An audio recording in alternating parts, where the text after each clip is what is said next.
technical analysis point of view, Bianca's proposing this particular product. And a necessity for this particular product to be successful is everybody needs an iPad. How viable is that? And if it's a product that's aimed at people in the center, then maybe it is viable. But if it's a product that's aimed at people in the locations, is it viable? No, it's not. Because from a technological point of view, maybe you require that everybody needs Wi-Fi. How many people in rural areas have got Wi-Fi? So it's simple things like that that are often overlooked. Okay, does that make sense? Okay, so that technical analysis is very, very important from an upskilling point of view. Yes, you're full. Yes, while we're going through this, my mind is going back to the problem solving. Good. So I see them as more or less one thing. In a company, it's either I want to grow my business, so we get together, we brainstorm, come up with a solution, or we have a problem that we want to solve, and then we put it down together. So this part that we're doing now is more the application or the steps that we're going to do from the solutions. Is that what's happening? Yes, 100%. So now you've identified your problem, and you're looking at the technical analysis. So technological requirements that you need to make that proposal a success. So to come back to Brandon's coffee machine point of view, if you want to do implement the coffee machines, maybe a part of that business case should have been upskilling the staff around that particular machine, or making one person, what do they call him? Barista. You know what a barista is, eh? A person that is a professional coffee making field. So maybe you could have upskilled one person in the factory unit to be a barista, and that person could have passed their particular knowledge on to other people. Then maybe it would have been more successful from a technical analysis point of view. Okay, so it depends on the problem that you've got. Let's look at Sydney's problem. He's building from a technical analysis point of view. What do you think those people are going to need? What innovative technologies are being used? Are they going to need security? Security, definitely. What else? Wi-Fi zones. Wi-Fi. If you're talking about students, Wi-Fi is a must. So Sydney, you're going to have to build that into your proposal as well. Okay, Wi-Fi zones. And how affordable is it? What else? Let's look at why this is the best course of action. So in other words, you could have different scenarios. You could say we could have Wi-Fi only at the coffee shop, or we're going to have Wi-Fi at every single home or apartment. And you could give different scenarios, and you could say the best scenario is to have Wi-Fi only at the coffee shop. You think that would be the best scenario for students? Come on, think about it, guys. All of us have been students at some stage, or now you are students again. Not Just necessarily. install the Wi-Fi in the study room areas. Only in the study room areas, okay? So you're creating a kind of learning ethic. So you know that if you're learning, you go there. What is the problem with having Wi-Fi in the apartment areas? Potential problem. Tweeting, that type of thing, okay? If you've got it at the coffee shops, is it financially viable? Yes. Okay, from a university point of view, it's financially viable. You're going to sit down, are you going to have any coffee? Guaranteed. You'll have coffee, you'll have a Coke, you'll have maybe even have a sandwich. So it becomes financially viable. So you've got the buy-in from that particular kiosk as well. Okay, does that make sense, guys? Okay. So that's what we mean about the technical analysis. Project Workplane. Can I ask you to read for me, please, Monique? The project Workplane. The Workplane spells out the terms that will form the basis of any contracts, including the jobs to be done, the time frames and milestones. It could help the project manager if you include the evaluation criteria for each step or milestone here. Name those responsible for managing the project and contracts as soon as they are known. Now that's very important. Because, now we're going to do this. Who's going to be accountable? No, I don't know. But we will do it. And it's always the collective we. But then when problems happen, you say, who's responsible? No, I don't know. I don't know who's responsible. And we see it in the papers all the time. Okay, these corrupt officials who steal money from us, the taxpayers, correct? And all of a sudden we look again and there's 324 million rand gone missing. Why? Because the business case, the project work plan, there was no accountability given to Sasha, given to Bianca. So if this money goes missing, it's Bianca has to be accountable for it. Don't you think there's more of a chance of corruption stopping if people are held accountable? I'm not asking you to answer the question, I'm just asking you to think about it. Okay, so it's that accountability issue. Very, very important. Don't you find when people are accountable for things, that's when things happen, Brandon? When you know you have to do something, you can't say, oh, I didn't know about it. It's in black and white. Mary Ann knows she has to do that. Okay. Describe key activities and locations. This will take place Sasha will be in charge, and it will take place in the Northwestern Province. Okay. Outline milestones and timelines for completions. Very important. Munir is going to do this on this date, and it will be finished by 2 days, in 2 days' time, within 48 hours. So Munir knows he's accountable, and it starts then, and it has to be finished within 48 hours. Okay, so it's very, very clear. Helpful in describing the timelines. That's just a Gantt chart. You know what a Gantt chart is? Okay? So a Gantt chart is just a progression line, literally. This person is responsible for this, and it's going to be finished at that particular time. It illustrates the time frame for beginning and completing each task in the project.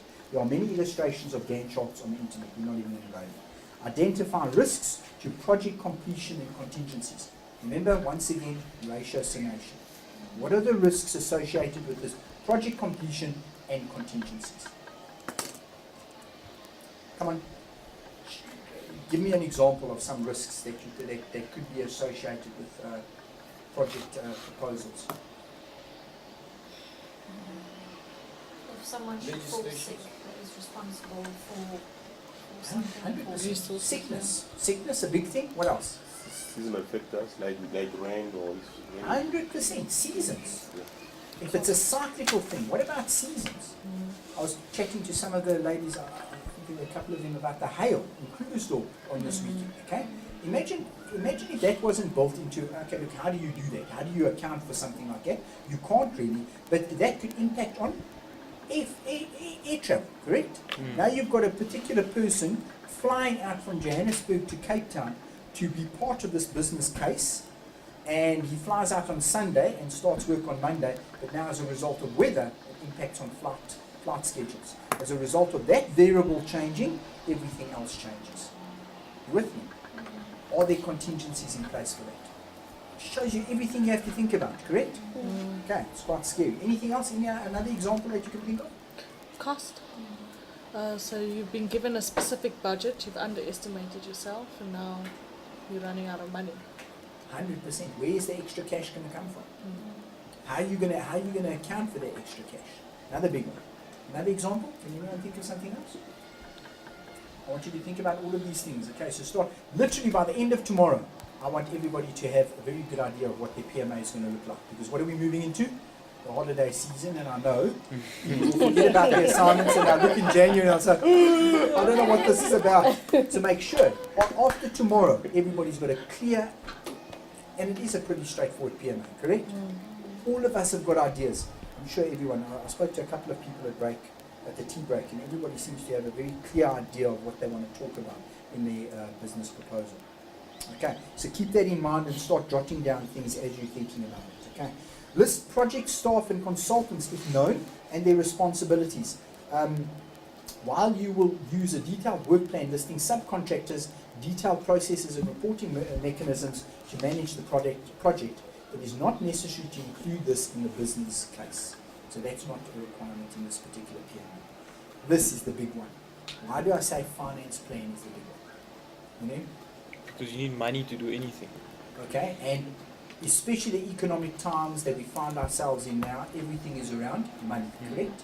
So people don't want if you're presenting to a group of people and you make this airy-fairy proposal and it incorporates, 5 million rand, are you going to have the buy-in from the audience if it's airy-fairy? Definitely not. It needs to be clear and concise. So your financial plan is a very important part of this business proposal. Okay, because invariably part of your audience is going to be a financial guru. So it will be the CFO or an accountant or someone that's au fait with finances. Okay.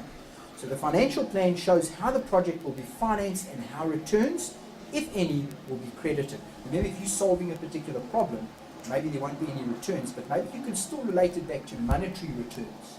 So maybe if it's going to solve a problem, and as a result of solving the problem, productivity will go up, that can impact on a particular scenario as well. So give an explanation of why program funding is necessary and how funds will be used in the introductory paragraph. This will show up again in the project budget. Elements of a financial plan include, very important, detailed budget. This is how much money we've got, and this is how it's going to be spent. Sources of funding. Is it going to come from donations, partners, grants, etc.? Funds expected from targeted program. In-kind, non-cash contributions. What do you mean by that? In-kind, non-cash contributions. People offering their services on a voluntary basis. 100%. And maybe that does sometimes happen. Yeah? Sorry, Richard, I want to ask a very silly question here. No, Can it's I- not silly. Yes. Can I have a business proposal without any financial plan? Anything that, so I have a, I would like to say off the top of my head no, but I want to let you run with it. Let's hear your proposal. Yes, Let's hear your proposal. let's say I want to propose how maybe we should work around something. Like, let me give an example, like the mood system that we have. Because it doesn't need any, you don't need any financial plan there. But we need to explain maybe the mechanism or maybe the strategies of how to use certain Okay, things. now before I get to it, I've got a lot of answers here. Before Yeah. I even get that, I want you guys. Come on, nitpick this particular proposal. It must have cost something to initially take on that software or whatever. You must have had to pay for that, or to set it up. There's administration costs, there's people that are sitting and doing the web designing, who's registering users. There's everything costs money. So Peer response. You're gonna have to do it. Okay, what I can say is, okay, money is there already. Where did it come from? It's from the Student company. fees. So because the system is there, but maybe, It's not effective. yes. Okay. So what Pierre's saying, there's a system. The software is being paid for and everything, Yeah. but he wants to put a proposal in place. Correct me if I'm wrong here. Okay. Proposal in place to make the system, the computer system, more effective, which is a good proposal. Now he's saying that will not involve any money. but who's gonna make it more effective? You have to pay someone to do it. Excellent. If you're talking about sitting in a room, are you going to sit in a dark room? Or are you going to sit on the grass somewhere? If you're sitting in a room, there's a rent impact. That's money. If you're sitting in a room and the light's on, that's electricity, that's an overhead. If you're sitting in a room and there's an authority figure presenting to a group of people, that's money because it's a salary. You see what I'm saying? So even something that you think hasn't got a financial implication, it has got a financial implication. Because when you get a group of people into a room, it's going to cost the business money. Because you're taking them away from some other aspect of the particular business. So don't have this naive thought process that you think you're going to propose something that's not going to cost any money. Always costs money. Okay, Pierre? Yeah. Point taken? Yeah. Okay, point taken. Eh? So remember that, guys, a financial plan is very, very important. And straight away, Pierre's proposal would have failed horribly if he said, this is going to cost no money. Because the finance person is going to say, hang on a second, you say it's going to cost no money. Imagine Prof. Ben was here and he says, hang on a second, you say it's going to cost no money. For me to sit in on this particular group on this day, you're going to take me away from Cape Town. Cape Town's going to cost us this much money. You're going to take Pitt away from there. You're going to take this person away from there. And if you calculate all of that money that's going to be lost, there's a huge financial constraint on the business. Okay, so you need to think way outside the box. Okay, when you agreed, eh? Everyone agree? Anybody want to add to that? Sydney, you okay? I just want to ask on the returns from the project performance Yes. brackets with time.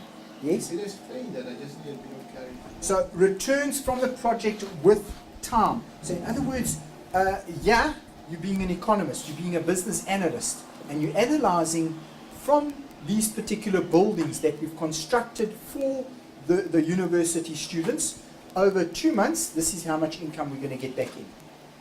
And how do you work that out? You spoke about 100 learners, 100 students, correct? 100 students, each learner is going to pay 500 Rand a month. So what's 100 times 500? 50,000 Rand. Okay, so our return is going to be 50,000, and you based it on financial calculations. It's not just a thumbs up, but sometimes a guesstimate is in order. So you're going to have to show me how you In got accounting, we did that as an NRV calculation. We can actually use that as your whole, because it shows you a 5-year, what you're returning, what is it, you know, whatever the 100%. final Yes. return is going to be. It will tell you Yes. the project to go or a yes or a no. Yes, 100%. You can use that NRV as well. Okay, guys. So project work plan, very important. Financial plan, very, very important. Capital asset management plan. Also, a difficult section of the business case that people often get wrong. Let's look what it's about. It is important to clarify. Look at that word. Clarify.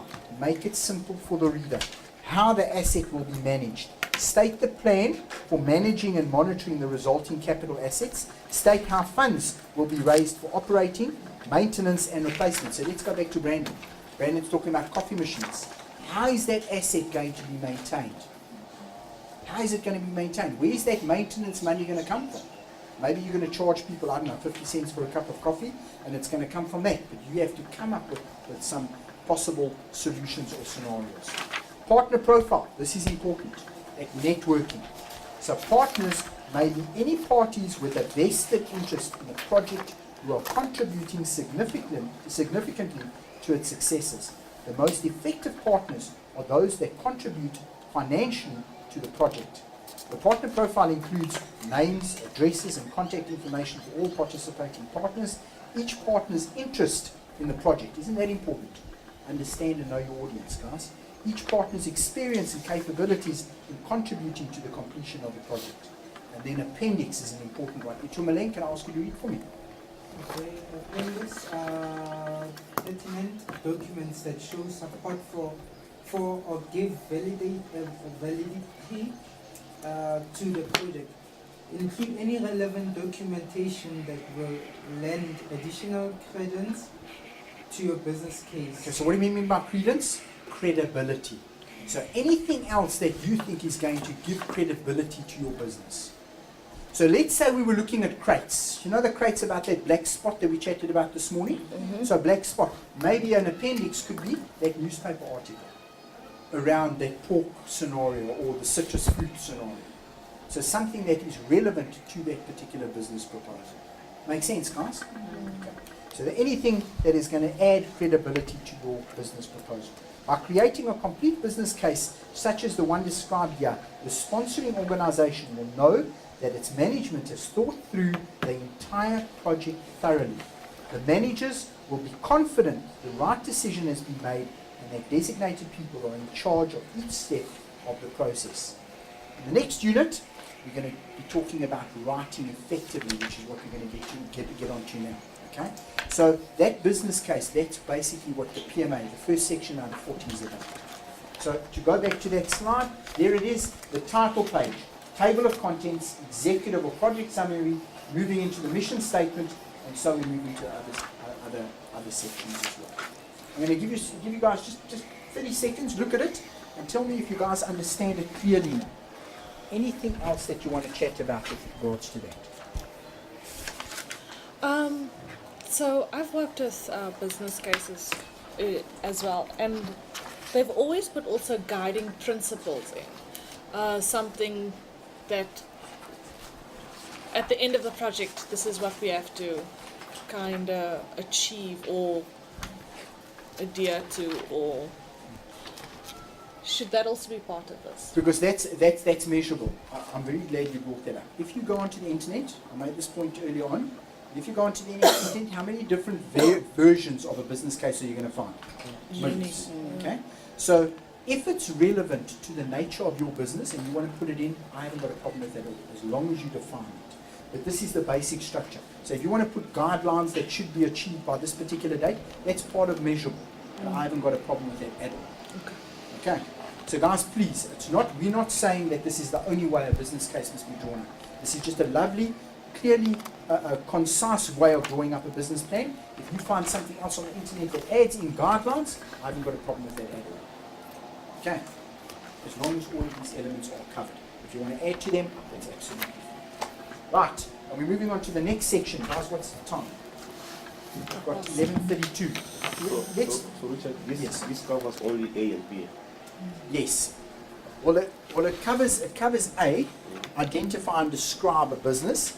And it's a little bit of B as well. And now we're moving into writing effectively, which is going to incorporate that. Because you cannot do that without writing effectively. So you can identify an unbelievable business need or want or opportunity, but if you don't write effectively, you're going to lose your audience. And that's why writing effectively is so very important. Who has picked up a business case before where the writing wasn't that great? Spelling mistakes, spelling errors, maybe font size. Talk to me about font size. Why is that so important, Marianne? Just be Marianne? Why is font size so important from a business case point of view? The structure of the business case.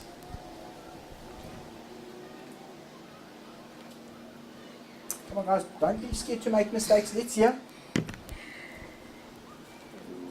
Come on, what is font size? Sasha? It has to be maybe legible for people that's reading. 100%. So What happens if I hand a business case to you, Marianne, and you pick it up and it's so small and you go, I can't even read this.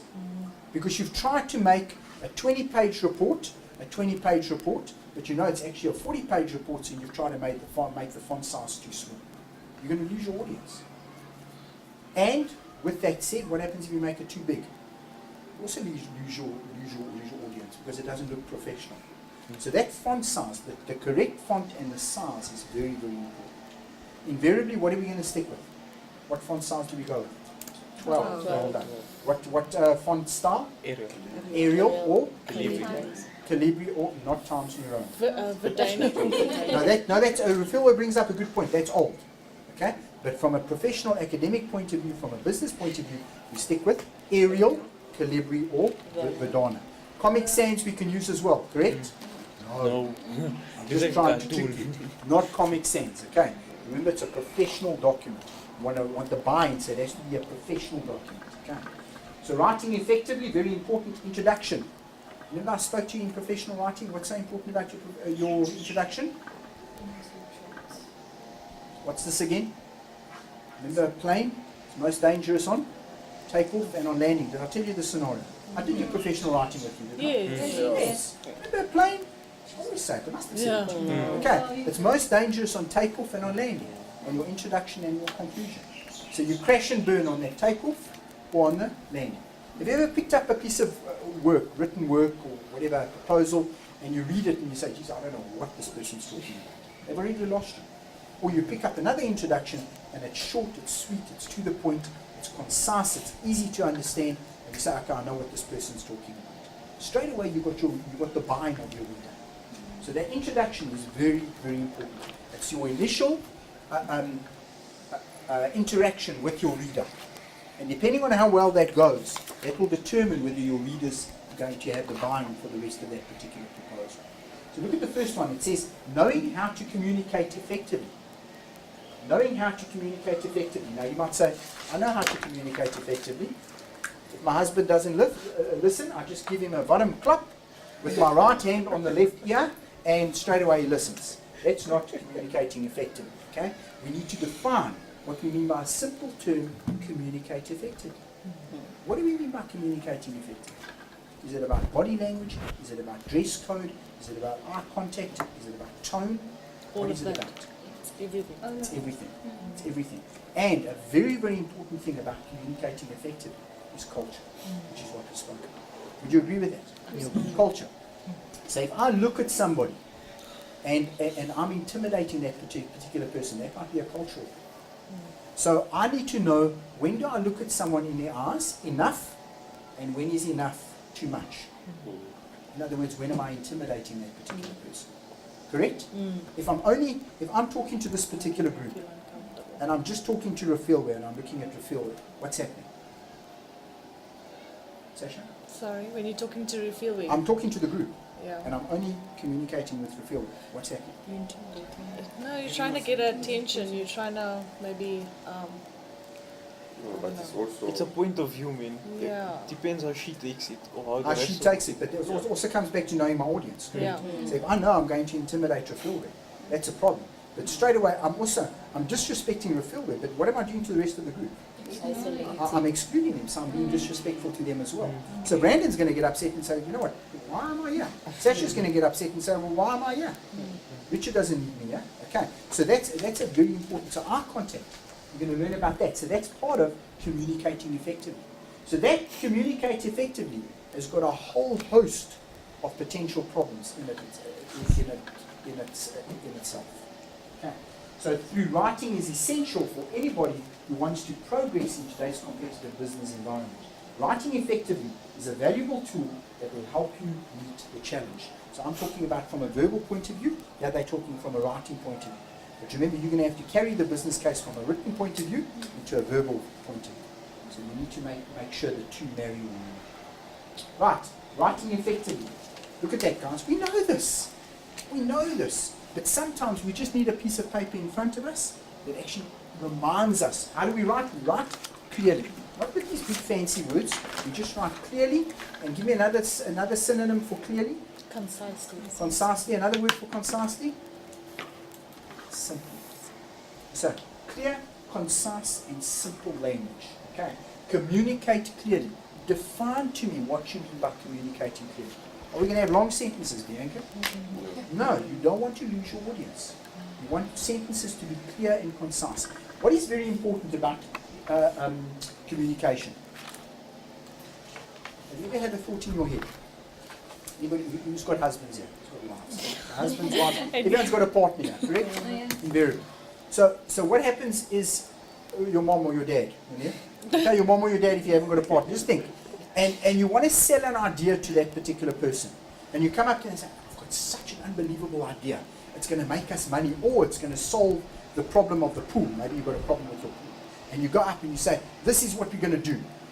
And your wife goes, what have you been smoking? Okay? Because in your mind's eye, it makes perfect sense, but when you try and verbalize it, all of a sudden, it just doesn't make any sense. So what is the point I'm making? Communicating clearly. It might make sense to you that you're communicating clearly. But when you try and sell it to Nontombi, she says, I don't know what you're talking about. So when you communicate clearly, you think you're communicating clearly, the point I'm making is get a lot of people to edit it for you. Stand up in front of a person and say to them, listen, this is how I'm going to present. What do you think? And if your wife or your husband says, listen, I don't like, you can't get upset about it. You need to be open to that criticism and say, right, how do I make it better? Make sense, guys? Okay, Sydney, right. Yeah. So remember, do not just edit your own work. Get other people to edit that work for you, because that will determine how effective your communication is. Okay, Sydney? Okay. Right, write in a professional way. Write in a professional way. Remember we spoke about from an academic point of view. The graphs is beautiful and lovely and long. It's not creative writing, it's professional. Okay, so we need to be professional in our writing. Try and keep emotions out of it. Change old beliefs. Whoa, that's a difficult one. Remember that article in professional writing, Graham Codrington? You can remember what was the name of the article? Generation gap. No. It was about that, 9 key workforce trends, correct? Workforce trends, And there it says, change old beliefs. And he says to us that for the first time, okay, the article was written in 2010, but the first time ever in history, there are 4 generations working together. So that's about that changing old beliefs. How do you have you tried to get an old person to change their ways? It's difficult. I've got a papu that lives with me, he's 84 years old. Drives me crazy. Because that's the way he does it. We've got, I'm not bragging, but we've got porcelain tiles. You know porcelain tiles? Yeah. And every now and again I go into, he's got a little flatlet on our place, and I go in and he's got the gas scuttle on our porcelain tiles, and he's making his, I don't know, his little curry or whatever. Because that's the way he's done it. And I say to him, can we not do it? No, that's the way he's done it. Changing old beliefs, it's a difficult thing. Okay. Papu, that's a Greek name for grandpa. So he's Greek, so we call him Papu. Right. Drives me crazy. Do you want him? No, he's not that bad. He cooks for us. So write in a professional way, very important. Change old beliefs. And then update methods. Very, very important. Update methods. You can tell me about that. Brandon? I think update methods isn't that to make sure that you're up with the technology. Like, for instance, I'm having a fight with my department because no one's been on procurement training for the past 3 years. And Sure. the questions that I'm asking is that, we're striving this new, they've got a whole business strategy of 2017 and where the company wants to be. But Yes. it's like we haven't received anything regarding the procurement side, and my whole argument is, are we using update methods? Are the guidelines that we've written in procurement up to date? Has anyone done analysis on, you know, you've got your rules of 5,000 Rand. If the quote's more than 5,000, you have to get 2. If it's more than 10, you've got to get 3. I mean, have we looked at those probably written in 1990s or the 995s? Time value of money. In terms of time value of money, 100%. to buy something brand new, as well as where are we as in procurement? Are we using new strategies? Are we using the latest procurement trends? Do we have the right sort of stores, inventory lists? What is new out there that we're not using or haven't we? And this is sort of the clash that I have, and they're all older than me as well. So the change of old beliefs is also, but it's starting to bottleneck, and you got to actually force it at one stage. I think you have to push it. 100%. And what does it relate back to? Pestle and SWOT. Because if you're not up to date with your methods, Pestle can catch up to you. How can I prove my point there? Remember we read about the pork this morning? Brandon, you were here when we read about the pork. Okay, Sydney, you also weren't here. Okay, who wasn't here about the pork? Who wants to just tell them what was the pork scenario? Related back to pork. So in 2006, they've already put a law out to say that farming of pigs should be done in a certain way to be more humane. And until today, it still has not been followed. Okay, so that's up to date methods. Okay, so they talk about gestation crates and now the new law is open pens. So in 2006, and now it's 2013, and some companies still are not adhering to that. So it's that update methods. Okay. How do we make it? How do we update ourselves? And that's often a difficult thing because, as you say, it goes hand in hand with that, changing old beliefs. Because you've got Sydney there, sitting, he's 65 years old, he's been in the business for 34 years, and he says, no, we've done that for the past 30 years. Why must we change now? Okay, it's a difficult thing. It's a difficult thing to try and change. Any questions around that, guys? Guys, happy with this? So you see, we know this, correct? We know this. Isn't this a lovely module for the end of the year? Because it's not much thinking. Yes. Okay, guys. Any other questions before we move on? I'm just checking my time. 11:45. Interesting. I'm actually. Do you see what I did there? I'll see you tomorrow. What did I just do there? I checked my time on my cell phone. Do you know that there's now a business case around the discontinuation of watches? Because they say watches are going to become obsolete. Yeah, they only use Because when you need to check your time, what do? You check your phone. phone. Interesting. And I've seen it the other way around now with Samsung, that they've actually linked the phone now to the watch. And well, Sony's done that as well. Yeah, so now it's actually literally you can make your phone call from your phone if your phone is, because it connects with Bluetooth. Yeah. So you literally can be sitting wherever in the house and you can make a phone call, check your contacts, and then make your phone But call. then again, if from you're the busy on a personal call, you can't really put it on speaker. Carry on. Okay. What do you think the business proposal was around that? What was the opportunity or need or want or threat that was determined there? What do you think that was around? Identified. Watches becoming obsolete. Watches becoming obsolete, maybe, yes. What else? Maybe remote places also. Okay, so remote calling, okay, yes. Okay, what else? Didn't it come out shortly after Microsoft and Apple actually proposed the new cell phone being in your glasses? Okay, so it could be around competition. Competition, okay. So a need to change. If we don't change, we're going to be left behind. So this company is bringing out this product, that company is bringing out that product. What are we doing? What is our purple cow going to be? Remember, it's around that purple cow. So what products are we creating that are remarkable? Make sense? Okay. And remember, it doesn't only mean a product. It can also mean a service. Okay, service. All right, guys. Developing writing skills, very important. Right through the ages. What are we talking about there? Coming back to Graham Codrington. Writing for 4 or 5 different generations. This generation comes from this kind of writing style. That generation comes from that writing style. Who do we aim our writing style at? So once again, this all goes hand in hand with what? Knowing your audience. Knowing your audience. Who are you writing it for? Use visual aids. Is that important, guys? It is so very important. If I had to come in here and I had to say to you, sit down, Open up onto page 34 and read. And and we had to do that from the time we started until we ended. Would I have lost people? Definitely. Okay. Visual aids. You know, we often relate to, who's got kids in this class? Okay. We know that our kids have got a certain concentration span, correct? But we think that adults, we make this assumption that adults can concentrate forever and ever and ever. Is that true? No. No? My concentration span is about 3 minutes long. Okay, depending on certain things. If I'm playing PS3, maybe it's a little bit longer. Okay, guys, so visual aids, very, very important. If you can sell your particular proposal through visual aids, it's that much more powerful. Give me some ideas. Come on, relate it back to your business. How could you make use of a visual aid that would sell a particular need or opportunity to a group of people? Come on, I want to hear something from you guys. I want more feedback from you. Itumeleng, let's hear.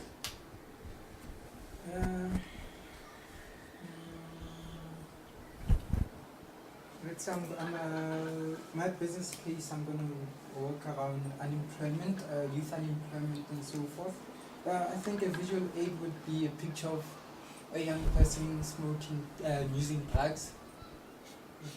Okay. Would that also help? Yeah, I think it would, but go further with it. It would actually, what can I say, make people aware of how serious the matter is. Okay, regarding- because visually you can see it. Okay, yes, Yeah. okay, I hear you. Carry on. What more can I say? Also, I'm a bit blank as well. Okay, who can help you to milling out? Come on, I want another example. Munir? You could use a picture of, like he's saying, a young person using drugs and maybe playing with a tablet, and then to create maybe like entrepreneurship where he's playing with a tablet, he's smoking weed or whatever, but also he can be maybe busy on a stock exchange. Okay, so just tell me where are you going with this? So the assumptions we are making. He's saying it's on unemployment, and obviously with young people, technology and stuff it's more rife amongst young people than it is amongst older people. So with his unemployment scenario, he could be promoting entrepreneurship into the younger generation. Okay, so Wi-Fi Through his picture. hotspots kind of thing. Okay, so maybe he's proposing Wi-Fi hotspots for these unemployed masses. Okay, yes. Something else, Brandon? Can you think of something? I was just thinking on my side, I would probably use like pictures. If I'm going to go into actually the whole rewriting of the procurement, maybe I'm playing with it, but in terms of visual aids, as in the technology is out of date, so I'll probably use like an old Nokia phone that was, the very first ones compared to what is available now. Presentations where you're actually sitting and instead of having pieces of paper, going paperless and showing them there's an iPad, there's a piece of paper, but sort of those sort of visual aids I was thinking. Okay, good. Bianca? No goodness, in my case, I just have to tell them the truth what IBM actually stands for. IBM actually stands for. Yes, the true Be careful. meaning. Be very, very careful. You don't want to offend anyone in your I'm target the group. only IBM person sitting here. No, what I'm saying in your target group when you're presenting. Okay, you don't want to offend any, even if that's what you truly want to do. You must try and steer away from it being emotional. Okay, so how are you going to address that? Because you are emotional about this, but how are you going to distance yourself from the emotional point of view, but still bring your point across? I'm actually not focused on the idea thing, it's just Okay. humoring you. What I'll be addressing in my business case is relating to communication, knowledge sharing, innovation and so forth. So, bringing a picture into that is going to be a bit of a challenge. Oh, I can think of many pictures. Guys, don't think of a picture as in a little cartoon strip, and it doesn't have to be that, it can be that as well. But a picture also relates back to graphs or tables. If I show a finance person a graph that looks like this, is that a good thing or a bad thing? Straight away. It looks bad, correct? But maybe I want to just get their buy-in to show them that that's actually a good graph. remember statistics, how to lie with stats. So I show somebody a negative graph, because we call this a negative graph. So we show a negative graph, straight away invariably it means something bad from a finance point of view. From an accident point of view, it could mean a good thing, correct? So maybe I'm showing a finance person this graph, but it relates back to accidents. So over these amount of months, accidents have decreased. And as a result of that, finances or overheads have decreased. And as a result of overheads decreasing, our taxable earnings have actually gone up. Make sense? Okay, so it could just be a graph that you're showing people. Itumeleng, you could show people that in 1980, so just with the graph, unemployment rates, 1980, because your graph, I'm sure, might do this, and then it stagnates. And at this period where it stagnated, why did it stagnate? And maybe you could address some questions around that. Because we don't know the answers to it, but maybe you can address some whys around why. Okay, so remember, a table is a very good graphical representation to get the buy-in of your audience. Would you agree with that statement? Okay, you don't have to use it, but it's a very good. And what about a comic strip? Comic strip, is that a good scenario? It's also a good scenario to get the buy-in. I saw use a good quote as well. a good quote is also lovely. I saw a lovely scenario, a comic strip the other day, and the guys were saying there was a graph like this, and there was a guy presenting, and you see their finances going like this, and then their finances do this, and then their finances do this like this, and then it goes up like that. And the guy says, it was at this point that we sold our souls. It was at this point that we sold our souls. So you can maybe just get a comical relief from your audience and talk about, maybe you're talking about profit margins. Okay, so maybe you're talking about products. Maybe you talk about the effectiveness of profit only, so over and above people. Is that a good thing? Is that a bad thing? You can chat about that. So use visual aids, very, very important. Okay? Target your material, use it for. Use your target audience for. Make sense? Okay. Right. Recognizing good writing. Can I ask Minnie, why don't you read for us, please? All business professionals need to become good communicators to succeed. To do this, it is essential to recognize and correct any bad or lazy writing habits that have developed and establish good habits such as organization, focus. Okay, organization and focus. Guys, now, what is this related to? Or who is this related to? Because this is literally about PMAs, correct? Mm. So it says recognizing good writing. Who writes well in this particular class? Come on, put up your hands, don't you? Maybe me. Often we think we write well, correct? I think I write well all the time, and then I give my work to my wife. And she says, what do you mean here? Proofread it, yeah. Because what I'm saying, thank you, Munir, you have to get your work proofread. If you've got kids in this class, whose kids battle with maths, and you sit down with them, or battle with a language, and you say to them, okay, 2 plus 2 is 4, and they go 2 plus 2 is 5. And in their mind's eye, 2 plus 2 is 5. Because they've never been showed any different, and they haven't made the link. Now, it's not that that kid is stupid or unintelligent. It's not that at all. It's just that they haven't made the link. So in other words, they're reading a false statement as being true and correct, because it's never been shown to them that 2 plus 2 is 4.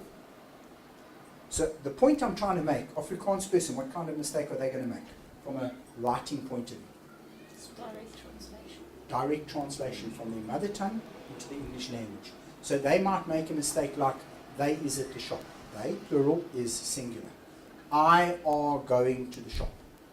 And we laugh at those people. It's not that they're being, it's just that they're translating directly from their mother tongue into the English language. A Zulu mother tongue speaker, what do they sometimes do? The machine, she is loud. Have you heard of that? Not making fun of people, guys, but why does a Zulu mother tongue speaker do that? Translating directly from their mother tongue into the English language, because they're using possessive pronouns. And the possessive pronoun for a machine is exactly the same as a ou for a male or a female, correct? So that's why they say the machine, she is loud. Okay, so what the point I'm making is get other people to edit that work for you. I'm saying in a second, you've made that mistake. Does it mean that an English person doesn't make any mistakes? I've just told you. I make plenty of mistakes. My wife edits my work for me. Okay, so don't edit your own work. Get other people to edit that work for you. Who's Zulu mother tongue in this class? No Zulu mother tongue speakers. You understand Zulu? Are you Zulu mother tongue? No, close. Okay, awesome. So Zulu idiom, isandla senior, sageza senior son. Did I say it right? Yeah, isandla esinye sigeze esinye. Isandla esinye sigeze esinye. Isandla esinye sageza esinye.